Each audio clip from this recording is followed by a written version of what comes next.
প্রস্তাবের তোরে ভেসে বঙ্গোপসাগরে গিয়ে পড়বে। সবকিছুর একটা সীমা থাকতে হবে। এমন কোন কথা বলবো না যে কথার দায়িত্ব নিতে পারবো না। বিএনপি সম্বন্ধে যে অভিযোগ করছো সেই অভিযোগের জবাব যদি বিএনপি শুধু থুতু ফেলে, সেই থুতুর মধ্যে তোমার খুঁজে পাওয়া যাবে না। সেই জন্য আমি বলবো, হিসাব করে কথা বলা, হিসাব করে চলা, আর গণতান্ত্রিক রীতিনীতি মানা। এটি যদি ব্যর্থ হও তাহলে ফ্যাসিস্টদের তুমি একজন হিসাবে নিজেকে চিনে দেবে। এই ধরনের প্রতিহিংসামূলক দৃষ্টিভঙ্গি নিয়ে রাজনীতি করা ঠিক হবে। সেই জন্য বন্ধুরা, আমি বেশি সময় আপনাদের দেব না, শুধু এতটুকু বলি, দেশ যেদিকে যাচ্ছে সেখানে সন্দেহ বিশ্বাস করছে।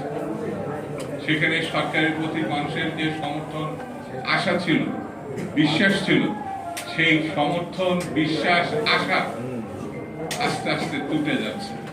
এই জিনিসটি এই সরকারকে বুঝতে হবে।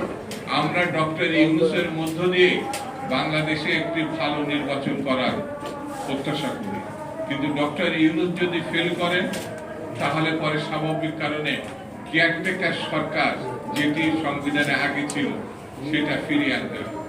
সেটিও সুপ্রিম কোর্টকে আমি অনুরোধ করব, যদি এই সরকার ফেল করে, সুপ্রিম কোর্টের দায়িত্ব আছে একটি গণতান্ত্রিক বিধি ব্যবস্থা ফিরিয়ে আনা।